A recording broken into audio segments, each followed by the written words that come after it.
اور ترغیب بہت دی، اتنی ترغیب دی کہ سورہ بلد میں اللہ نے فرمایا وما ادراک ما العقبہ، تمہیں کیا پتا کہ اسلام کس چیز کا نام ہے، اسلام کی گھاٹی کیا ہے؟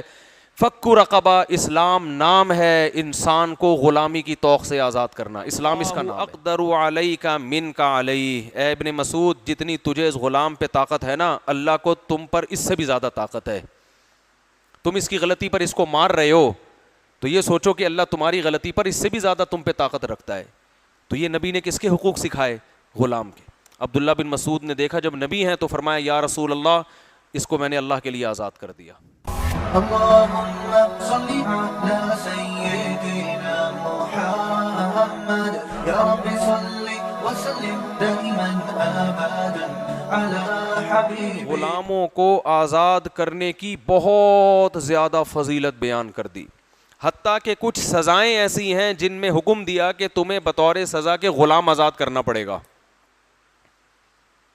قسم کھا کے اگر آپ توڑ دیں تو سزا کیا ہے؟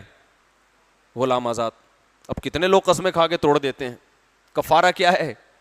غلام آزاد۔ کسی کا قتل ہو گیا ناحق غلطی سے، جان کر نہیں، کفارہ کیا ہے؟ غلام آزاد۔ زہار ہو گیا، زوجہ کو ماں سے تشبیہ دے دی ایک خاص طریقے سے، تو کفارہ کیا ہے؟ بیوی کے قریب نہیں جا سکتے جب تک غلام آزاد نہیں کرتے۔ تو ایسے جگہ جگہ نا بہت ساری سزاؤں میں کیا کر دیا؟ غلام آزاد۔ اور قانون بنا دیا کہ جو غلام ایک دفعہ آزاد ہو گیا اب وہ دوبارہ کبھی بھی غلام بولو نہیں بن سکتا۔ دھڑا دھڑ غلام آزاد ہوئے ہیں، دھڑا۔ اور آزاد کرنا اتنا آسان بنا دیا کہ بیوی کو نکاح سے نکالنے کے لیے 3 لفظ چاہیے، 3 دفعہ طلاق، لیکن اور اس میں بھی شرطیں لگائی ہیں کہ یوں دو یوں نہ دو، لیکن غلام کو آزاد کرنے کے لیے ایک دفعہ بھی کہہ دیا نا تو آزاد ہے، غلطی سے کہا، بھولے سے کہا، غصے میں کہا، محبت سے کہا، بس ایک دفعہ یہ لفظ زبان سے نکلا، غلام آپ کی ملکیت سے ہمیشہ کے لیے ختم۔ اور ترغیب بہت دی، اتنی ترغیب دی کہ سورہ بلد میں اللہ نے فرمایا وما ادراک ما العقبہ، تمہیں کیا پتا کہ اسلام کس چیز کا نام ہے، اسلام کی گھاٹی کیا ہے؟ فک رقبہ، اسلام نام ہے انسان کو غلامی کی طوق سے آزاد کرنا، اسلام اس کا نام ہے۔ یعنی اللہ جیسے آتا ہے نا صفائی نصف ایمان ہے، آدھا ایمان، تو اللہ نے اس آیت میں بتایا کہ غلام کو آزاد کرنا ہی اسلام ہے۔ اسلام پہ اگر چلنا چاہتے ہو تو یہی اسلام ہے، فک رقبہ، غلاموں کو غلامی کی طوق سے آزاد کرو۔ تو صحابہ نے جنگوں میں قیدی تو بنائے لیکن بڑھ چڑھ کے ان کو کیا کیا؟ آزاد۔ اب آپ کہہ سکتے ہیں بھائی پہلے تو یہ خطرہ تھا، غلام بنانے کا حکم اس لیے دیا تھا کہ اگر ان کو غلام نہ بنایا جاتا تو یہ دوبارہ لڑتے۔ اب یہ کیا بات ہے، پہلے غلام بنایا جا رہا ہے پھر کیا کہا جا رہا ہے؟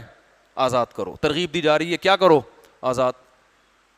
تو یہ تو پھر لڑیں گے، نہ نہ نہ نہ، پھر بہت مشکل ہے، کیونکہ جب انسان پر اتنا بڑا احسان ہوتا ہے نا، جب وہ جنگی قیدی یہ کہے گا کہ میں ساری زندگی کے لیے اس کا غلام بن گیا تھا اور اس نے مجھ پر احسان کیا کہ مجھے اپنی غلامی کی طوق سے نکالا ہے، تو اس بات کا امکان بہت کم ہے کہ وہ دوبارہ آپ سے جنگ کے لیے آمادہ ہو۔ اور دوسرا وہ اسلام کو اتنے قریب سے دیکھ چکا ہوگا آپ کے گھر میں، کیونکہ غلام تو گھروں میں آیا جایا کرتے تھے، اتنا قریب سے دیکھ چکا ہوگا کہ اب اس کے دل میں اسلام کی دشمنی کم ہو چکی ہوگی، عورت نے بھی دیکھ لیا، مرد نے بھی دیکھ لیا۔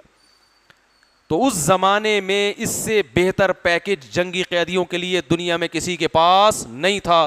دوسری قوموں میں غلام بنانے کا تو تصور تھا، وہ حقوق نہیں تھے جو اسلام نے غلاموں کو دیے تھے، اور آزادی کا بھی کچھ مطلب نہیں تھا، نہ کوئی ترغیب تھی، تو یہ اسلام نے دیے احکام۔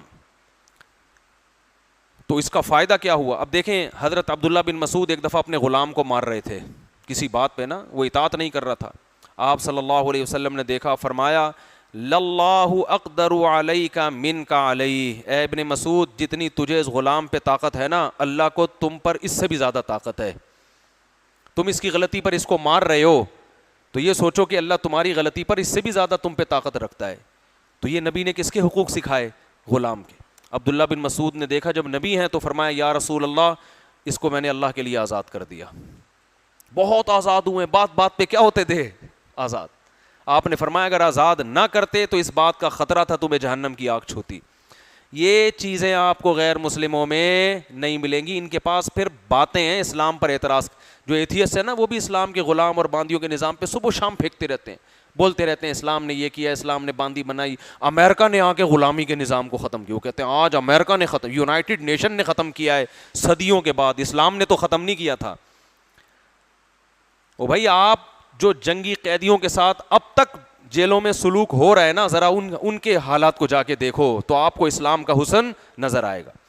لیکن اس زمانے میں غلام اور باندی بنانا جائز بولو نہیں ہے, اس لیے کہ اسلام نے یہ آپشن دیا تھا کہ بنا سکتے ہو.